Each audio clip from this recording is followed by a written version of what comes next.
the scriptural narrative.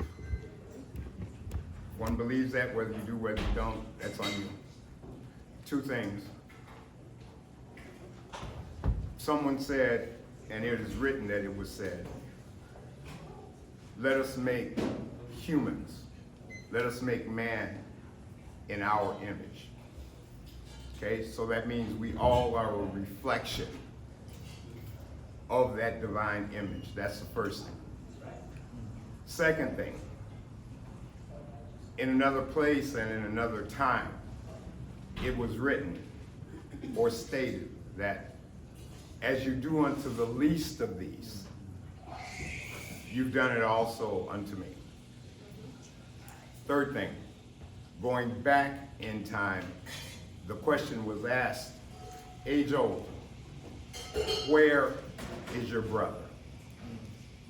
So my comments today are in that context, that we are all, black, white, rich, poor, straight, gay, money, no money, whatever, we all are a reflection of the image of God.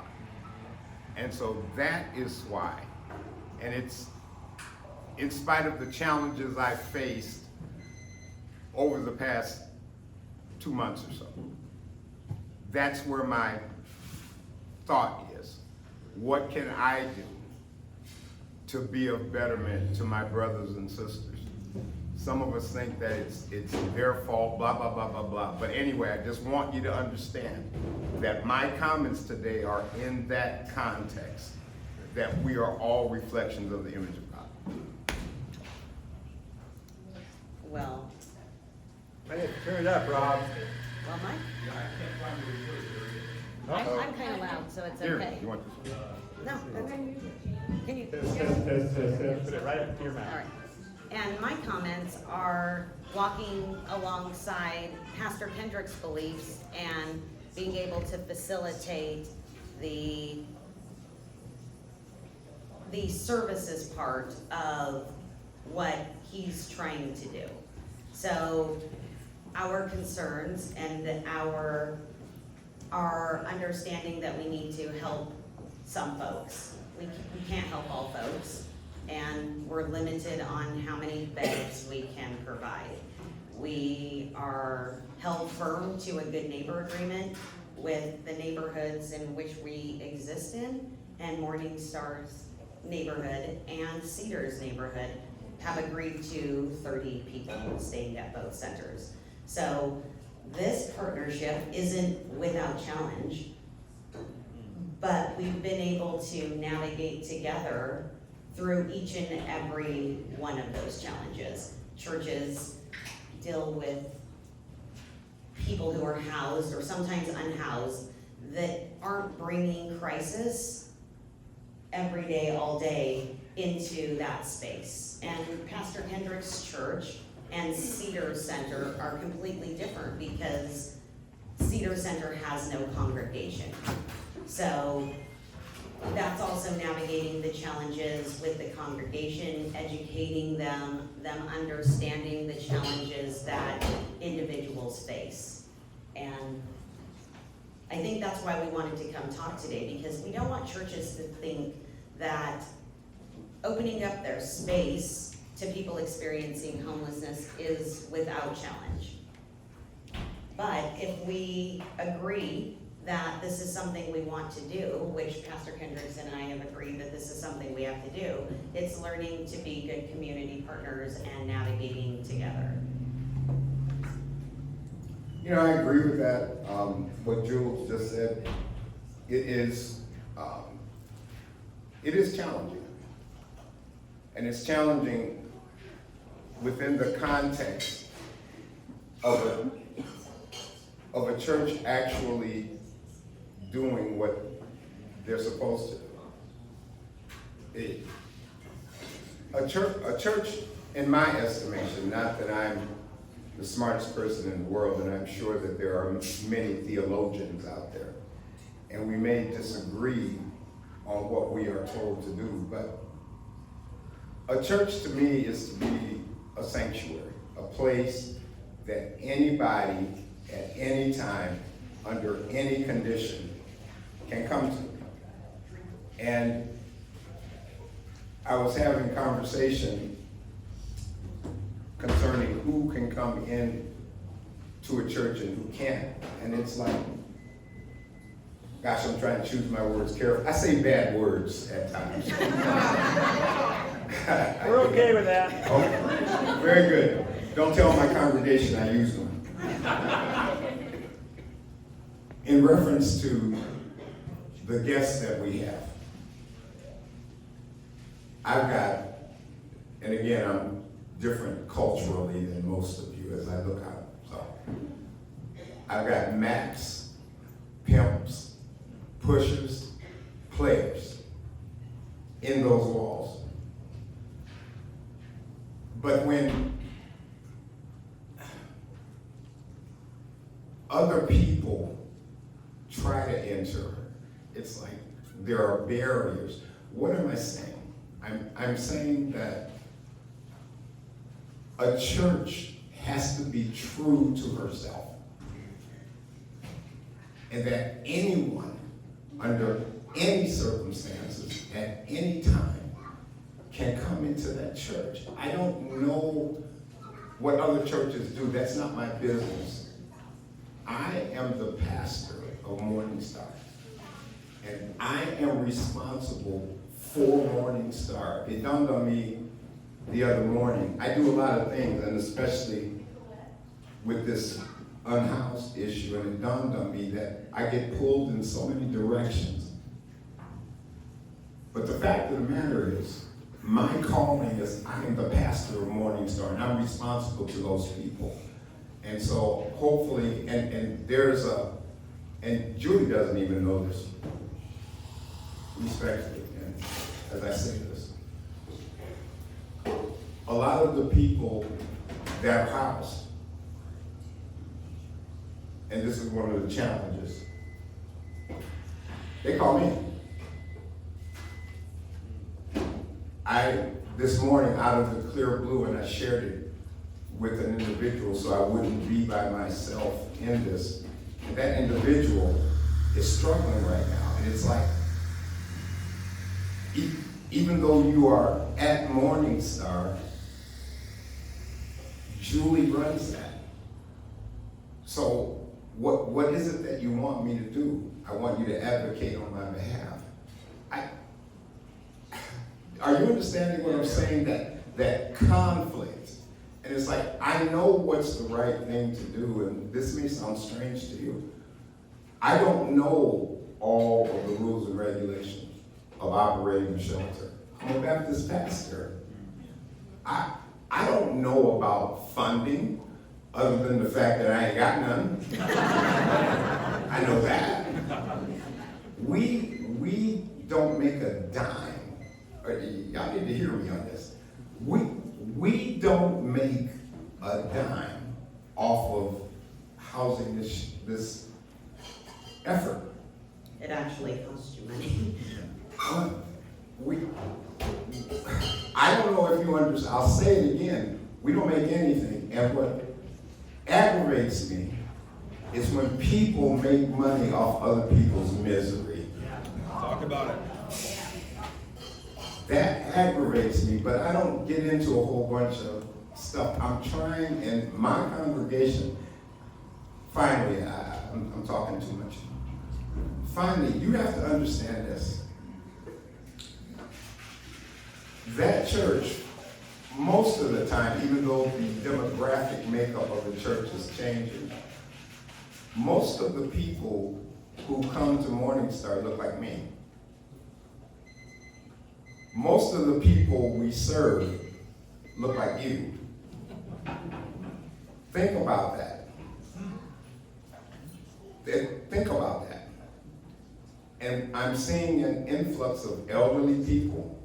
So this is a broad issue. It's much bigger, and I just say, oh Lord, give me strength to put one foot in front of the other every day. Because I think it might have been Jefferson or Hamilton. It was somebody who said, oh Lord, thy sea is so great, and my boat is so small. But I'm going to do what I can do as long as I can do. But some of the challenges with churches, not just Pastor Kendrick, but other churches we work with, is homeless services has lots of rules on things you can and can't do, how we can enter and exit people, who can come in, who can't come in. These centers are referral only. So when somebody walks up to the church and says, we need a bed, and the church says, come in, because we're here, that's not how the program can run. And so we have to navigate that, and I think that's where we have to speak to all these folks that are looking to open up their churches and their centers, is that you partner with someone that you can partner with, that can help mediate and be the balance between the two. And who would have ever thought that Julie Garcia from Jules Helping Hands was on the other side of the rules, but in centers, that's how they work. In homeless services, it's how it works. And with the crisis of fentanyl that we are going through in our community, it's how it works. These are referral-only spaces. You have to be referred in by a medical or a provider. We do accept some self-referrals, but for the most part, there's a lot of barriers to be able to stay inside of a neighborhood, inside of a church. And those are challenges that each church needs to look at, is how do you interact with your neighbors? Because the service providers can only do so much. For Pastor Kendrick's church and Pastor Kendrick's neighborhood, we provide the services like community cleanup that help mitigate those concerns with their neighbors. We do things like our guests can't leave our facility from 10 p.m. to 6 a.m. The doors are shut. It's a challenge with neighborhoods to be able to go, oh, now you've changed your service. People here, people experiencing homelessness, and there's a narrative already in their head about what that looks like. Does it look like downtown? Does it look like other shelters?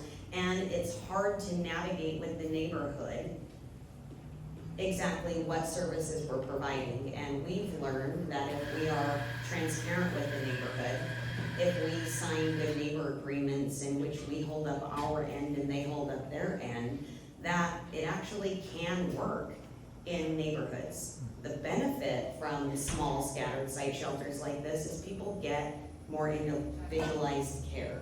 And we're able to separate out populations of people experiencing homelessness.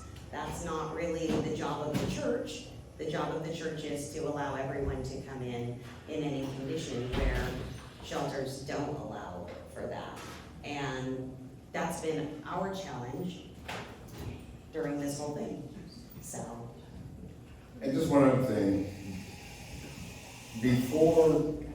Long before we formed this partnership with Julie, at our church, and I guess it's because it's just my heart, I was having people stay in the church because they didn't have any place else to go. Before this, but I would make it clear to them. Again, scripturally it is said, silver and gold have I none, but such that I have, I give to you. Didn't have a shower. There's stuff in the refrigerator, because I like to eat too, by the way. So there's stuff in the refrigerator. There are bathrooms that are clean. You can stay in the back, and that's all that I have to give you. But we let a couple of people, for like 3 months at a time, stay in the back of the church. The congregation was in an uproar. Why are you doing that? What do you want me to do? You want me to let her sleep up underneath the bridge? Especially, respectfully, the way she looks, she won't have a chance. At least she is safe here. How's she gonna get in and out? Through the damn door. Well, what are you gonna do when she leaves? She'll prop the door open. Well, what if somebody comes in? That's good, we want them in. But they might take something. What are they gonna take? They're gonna take the damn drum set? I take the organ. And so our thinking, why am I telling you that? Because the challenge that Julie just spoke of, it was real when they first came, my neighbors were in an uproar. They're doing drugs, they're doing this, they're doing that. Well, as you see them, please report it, please call.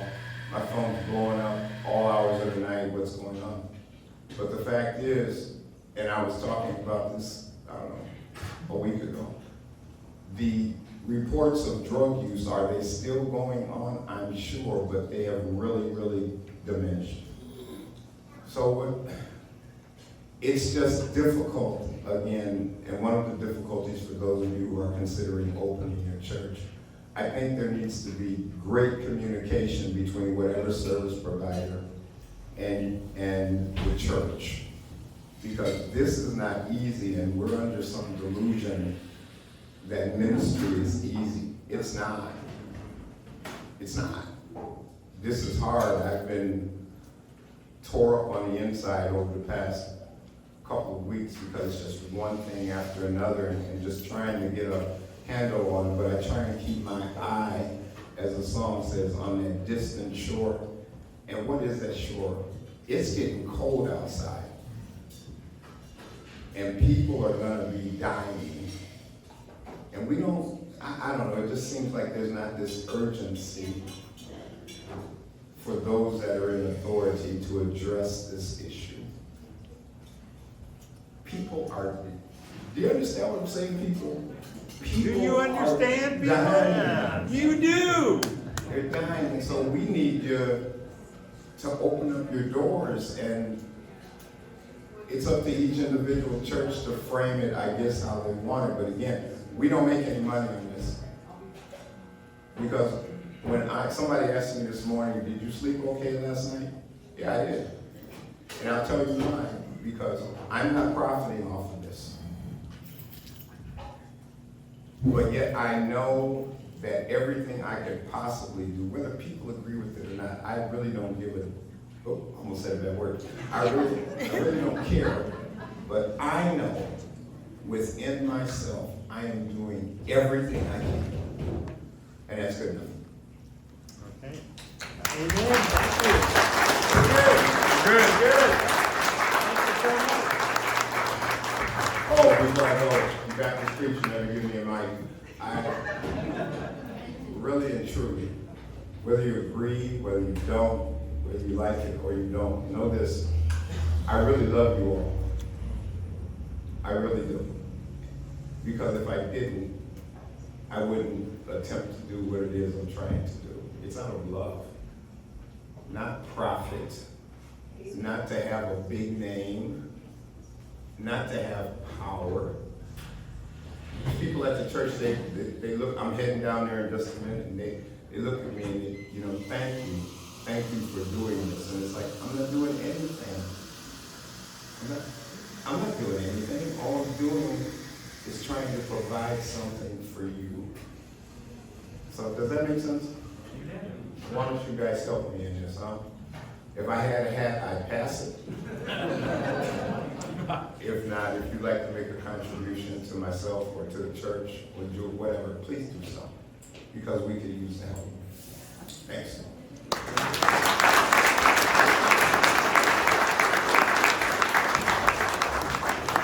Do we happen to have a Johnny Evans in the building today?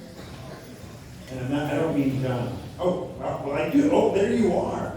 Actually, Johnny, I was using that kind of metaphorically because you stood up last year and you said, yeah, you can come gather around me. And you gathered folks around you, and this is part of the result. Are you willing to do that again today? Let's talk about it. Okay. Well, where were you? I mean, I'm not putting this on you to do it. I was going to ask, is anybody in this room willing to be, I'm going to raise my hand, and you can gather around me. Doesn't mean you're going to open a church, doesn't mean you're going to do nothing. You're just going to gather people around you to talk about this. You willing to do that? Johnny's willing to do that. So where will you be afterwards, Johnny? Yeah, last year you were over in that corner. So after the meeting, if you want to talk about this, meet over there, and Johnny isn't being responsible for anything other than being a magnet to gather folks around her who might want to do something. So, thank you, Julie and Pastor, I'll do that. you'll do that too? Okay, we got another one. So we got 2 people over there. Ooh, this is kind of fun. Do I have another one? I got another one back there. Do I have another one? We got another one. Woo-hoo. This is good. Okay, that's enough. We got people who are going to gather and talk about it. Thank you. Okay, next, we got an election coming up. Molly Marshall, can you come up here, please? You are running for county commissioner, and let's put you right here in the middle. And at least from Barry's point of view, the county commission currently has 5 members, 3 Republicans, 2 Democrats, and there's, after this election, there will still be 2 Republicans and 2 Democrats. But this election with Molly and Al French decides which way it might tip. So I think it's an important election.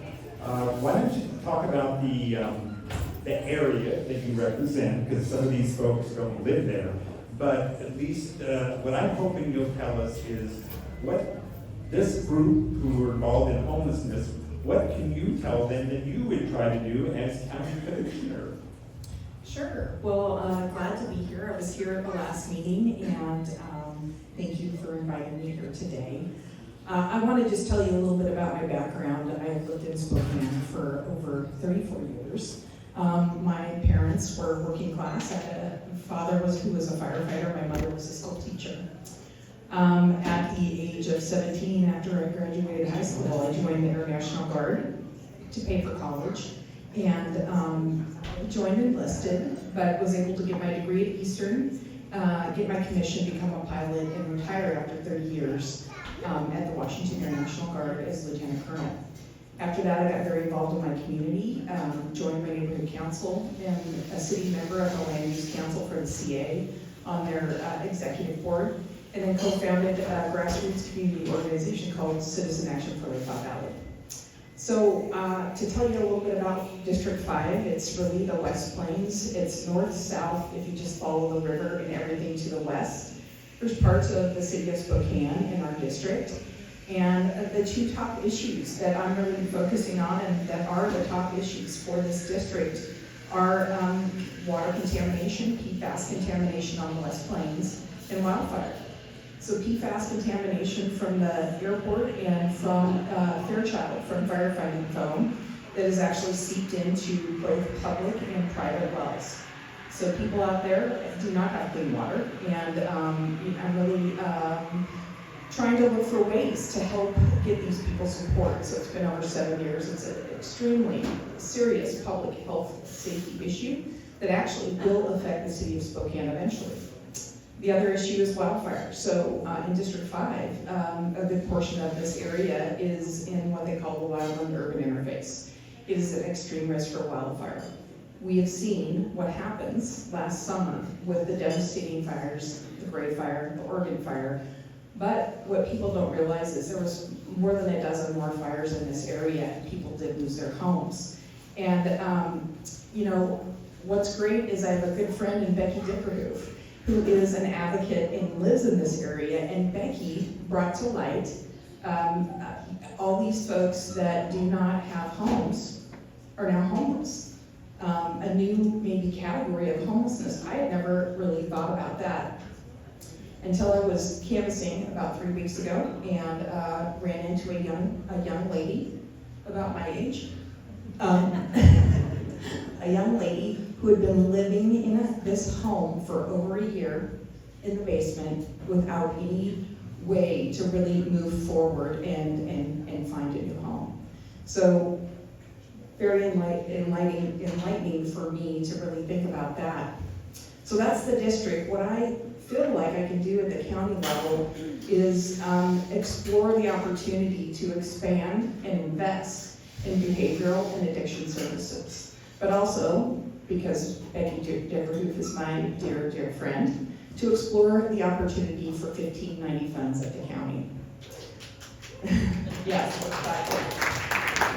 You know, Becky is such a leader in the community. She shows up to every Board of County Commissioners every Tuesday at 2, and she asks for 1590 funds. I think it's exceptional. You're amazing. What are 1590s? 1590 funds are, Yeah, explain 1590. say that again? 1/10 of 1% of sales and services within the county. The city already passed it, and the state gave us that option. The county. Hold on. Please, I didn't know you were going to talk about it. Please repeat. Sorry, when you mentioned 1590, I can take off. 1590 is 1/10 of 1% for sales and services within the county. The city passed it when the state gave us that option. The county refused, and so I've been asking the county for the last several months to pass it. Okay. There we have it. There we have it. So that would be funding in the county for housing and homeless services that does not exist, and maybe she can get it. Well, correct, but we have to realize I'm one of 5 commissioners. But exploring that opportunity, I think, is very important. But what I really think I can bring to the county commissioner is a responsible leader who is willing to tackle these complex, tough issues. Somebody who's also willing to collaborate at all levels of government, but within the community. And I will bring compassion, I will bring respect, and I will bring commitment. I'm invested in my community, especially in District 5 where I live, but I'm invested in Spokane. I've lived here for 34 years, and I feel like Spokane is invested in me, and that's why I've stepped up to run. Okay, thank you, Molly. Thank you, Molly. Jillian Olson and Natasha Hill, can you please come up, because we do have other elections coming up.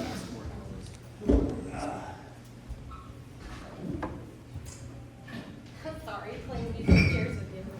Natasha Hill, Natasha Hill. Well, Jillian, I guess you will get the mic.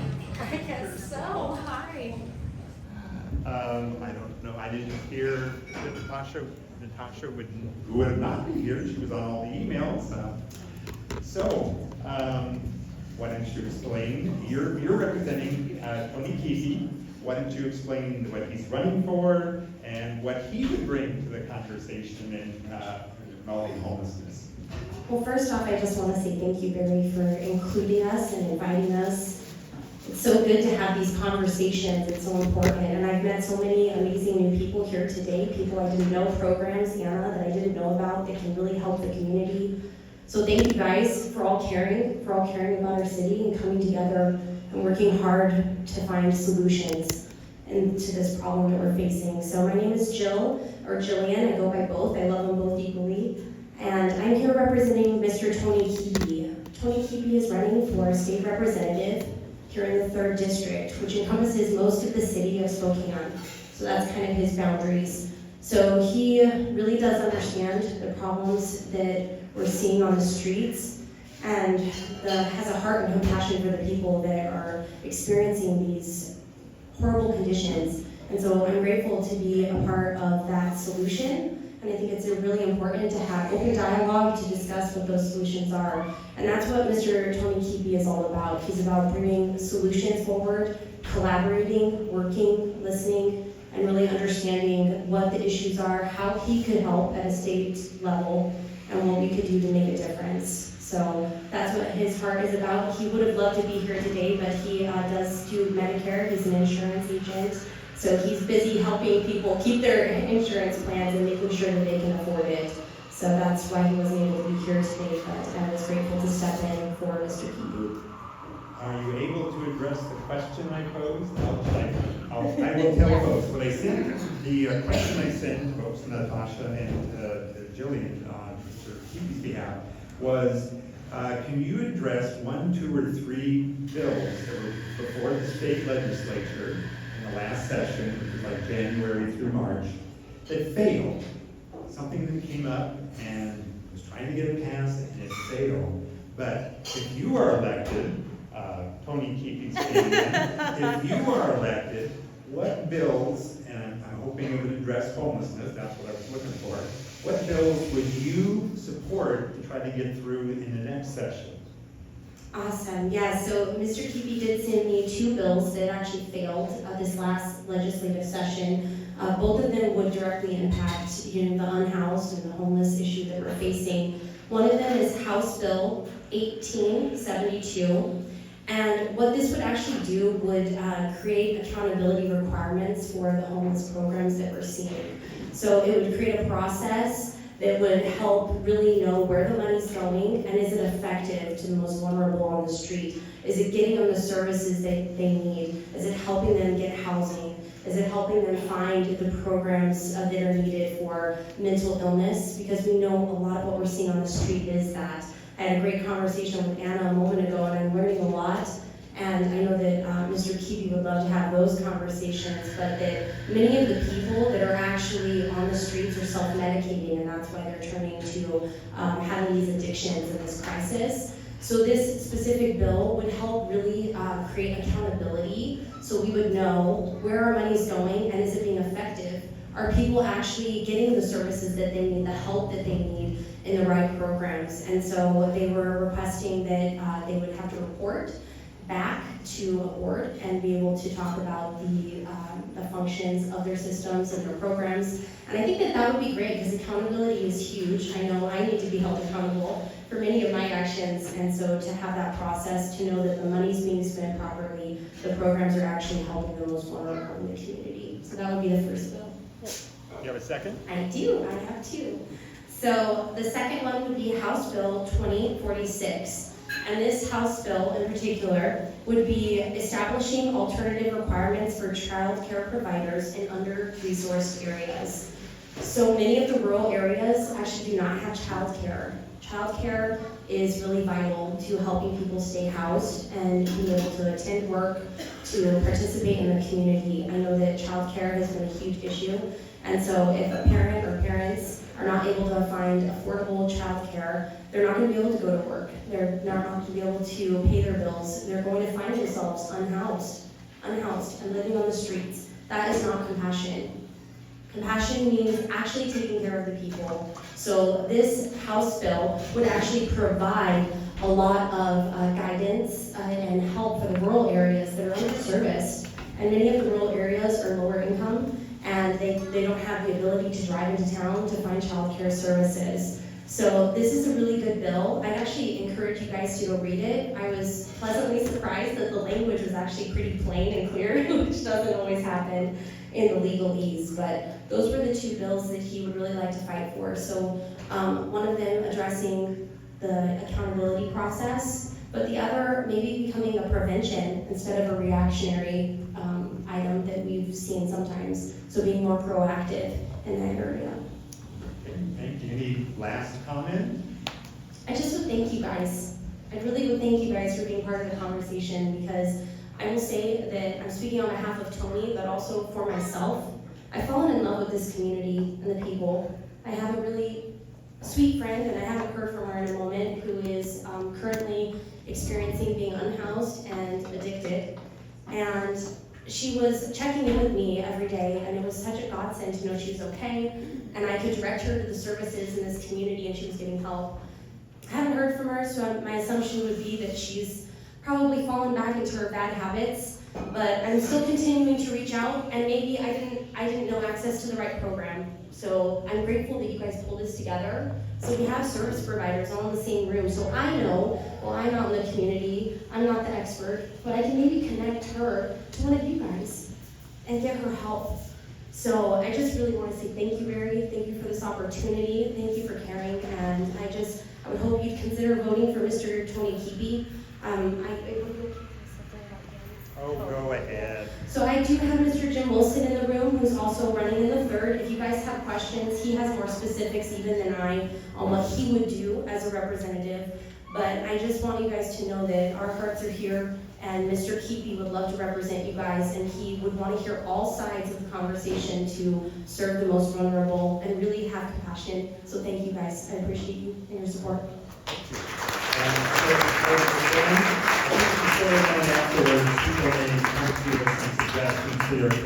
I would love that. Thank you. Go in. Now I'd like to Oh, she's 1 minute away? Okay, Natasha is 1 minute away. Can I invite up, while we're waiting for Natasha, representatives from the valley, the city, and the county to give some reports on what's going on with you folks. And if one of you could bring well, there's only 2 of you at the moment, so no, you don't need to bring a chair. I was going to say, if there was 3 of you coming, we would need an extra chair. Hi, Melissa. Hi, Eric. So we keep an open invitation each month for representatives from the city, the county, and the valley, because they have funding sources to help support services. They also have sites. Service providers can be sited, located in the county, in the city, in the valley. So I'd like them to keep us informed of what might be going on that could be beneficial for us. So, who would like to start? I think it's you, Melissa. I think I'm in the hot seat. She's with the city. Yes, so my Spokane. name is Melissa Morrison, pronouns she and her. I am with the city of Spokane. I'm the new operations manager for the CHHS department. So thank you for some time this morning to give an update about what we're working on. One of the big things that we're starting to work on, we're working with some of the regional providers and at the county and at the valley. Way up. Okay. Is the 2025 point in time count, and so starting that planning is underway. We're really looking to plan the 2025 point in time count around the Homeless Connect, which is January 23rd. Sounds right. Yeah, so doing the survey on the 23rd so we can really leverage that event where there's so many good providers and folks that are attending. To get some good numbers. Also working closely with the valley and the county to make sure that we're doing broad outreach throughout Spokane County so we have the most accurate numbers as possible. So if you're interested in being a part of it, you can let me know. We're going to start some outreach soon, so we really want to make sure that we're partnering with the schools, the universities, the volunteers, the street outreach teams, anyone who's interested. It's a big tent, so let me know. Next week, we will also be releasing the RFP for the surge beds. So we have the RFI. We've got about 5 responses. Ariel and the valley and the county met yesterday. I wasn't at that meeting, but sound like there was some really good feedback from some of the folks that did turn in or submitted an RFI. So taking that feedback, and we'll be putting it in the RFP, hoping to release it Monday or as early as possible next week. So want to throw that out there so folks are aware. Please do apply for that search capacity. So that is what I have for our update. Thank you. Eric Robinson, Housing and Homeless Coordinator from the City of Spokane Valley. The City of Spokane Valley itself, we don't have a lot to update on, but just to comment a little bit on our work with the county, because we're within the Spokane County, we're part of the county consortium, so we're directly involved with the county in trying to solicit feedback and figure out which programs to support throughout our community, including in Spokane Valley. So going back to this request for information that Melissa mentioned for surge capacity, the county also put out that RFI to see who would have possible sites for this surge capacity.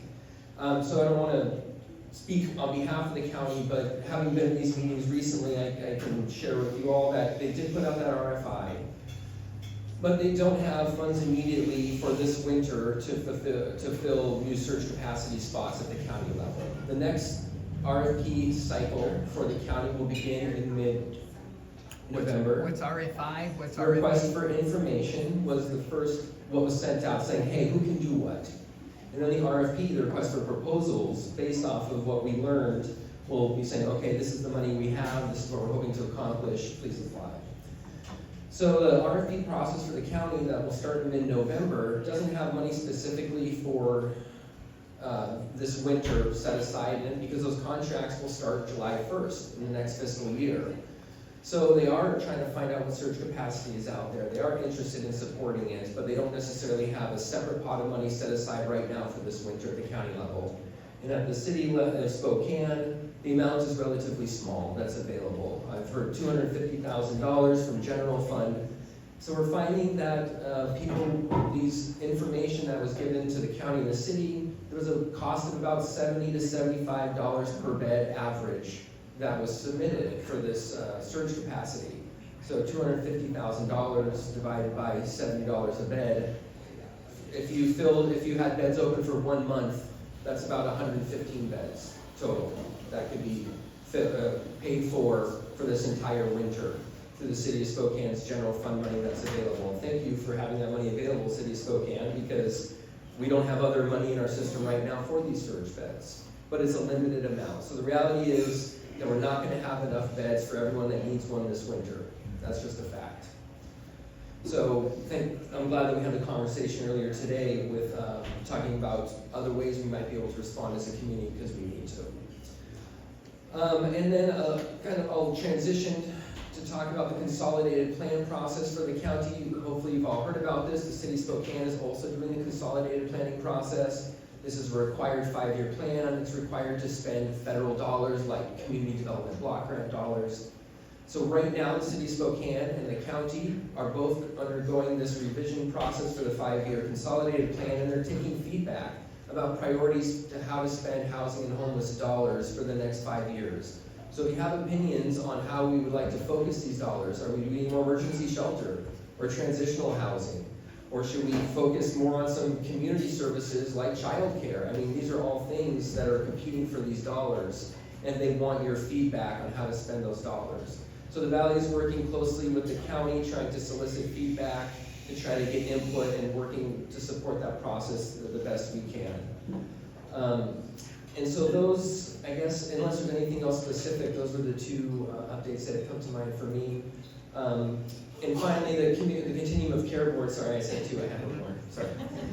I see Amy Manning in the back there is helping to coordinate all this with SLIC. The Continuum of Care Board is also revising the homeless 5-year plan for our community. That's separate from the consolidated plan, but they work hand in hand. Amy is helping to make sure that we're coordinating these planning processes together so that they are communicating and we're working in the same direction. But that COC plan is also taking feedback right now. So this is a critical time for feedback from the community. If you have thoughts about how we should prioritize funds, how we should prioritize populations, what kinds of strategies we should be working on, metrics for success for our programs. These are all things that we're talking about right now for the next 5 years. What they create now is going to be baked in for 5 years, and the funding that's coming from much of the state and federal funding is going to be guided by those priorities. So it's very important to get your voice into those priorities. So thank you very much. Natasha Hill, please come on up.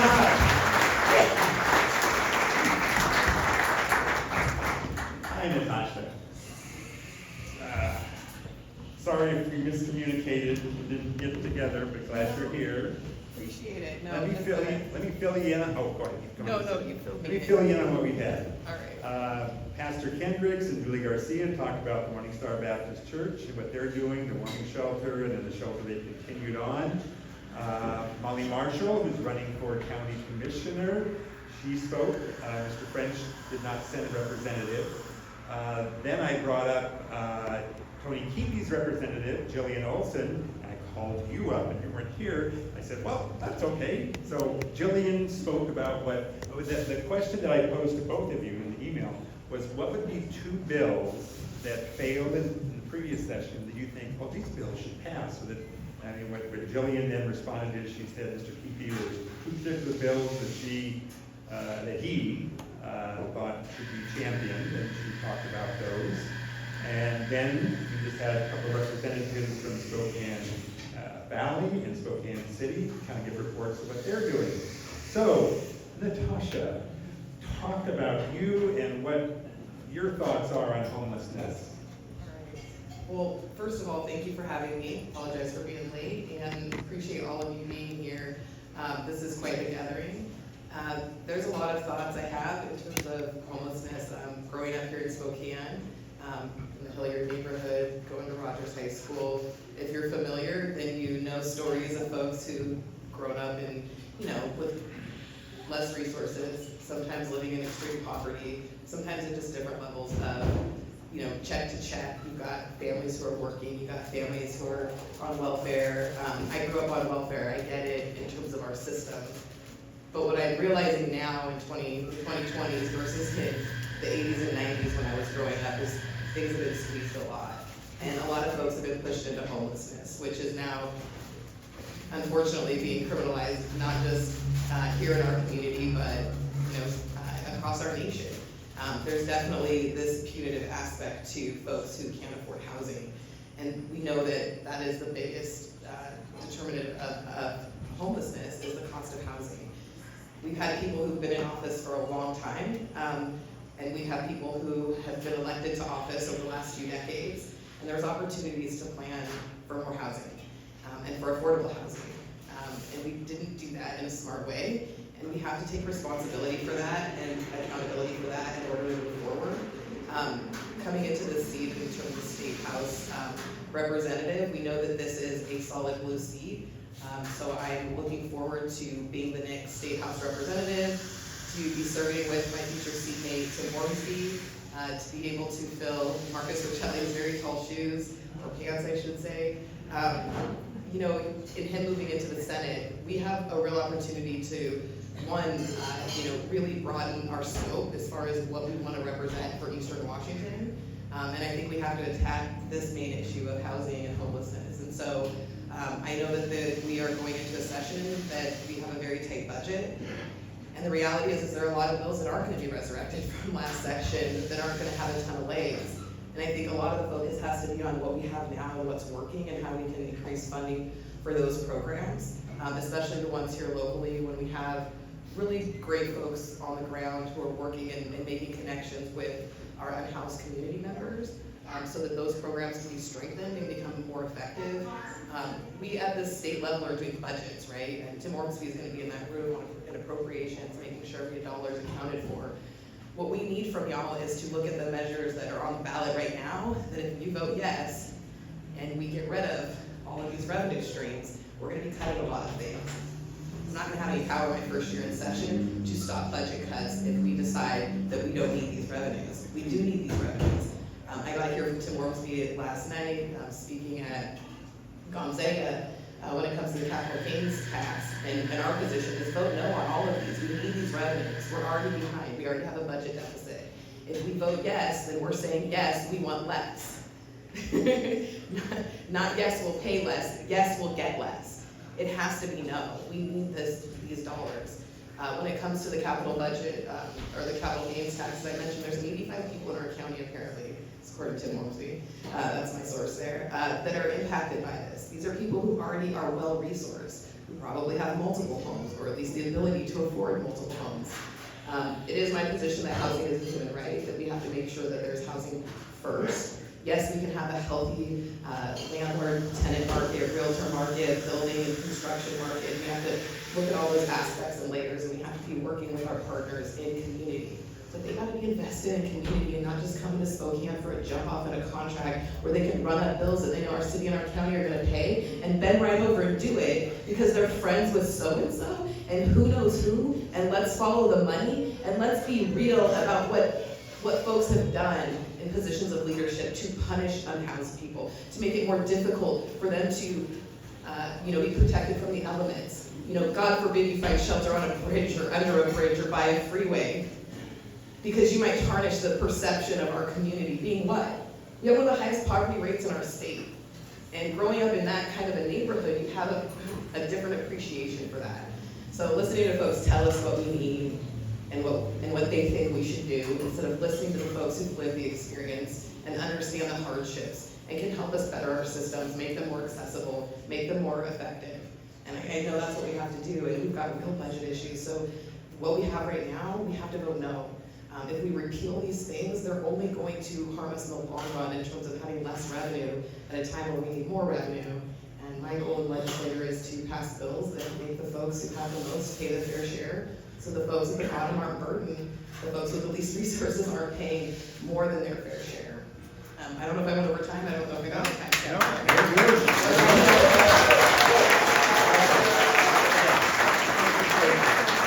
think I gave Natasha and Julie about the same amount of time, So thank you, Natasha.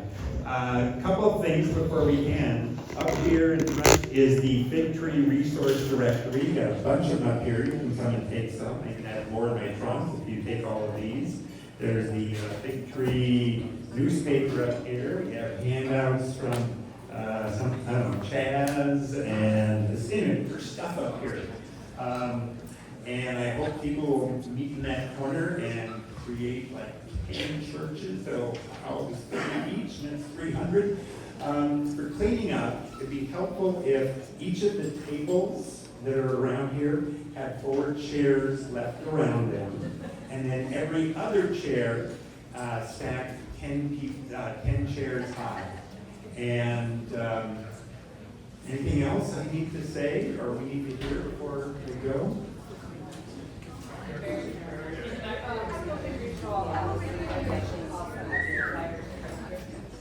Say again.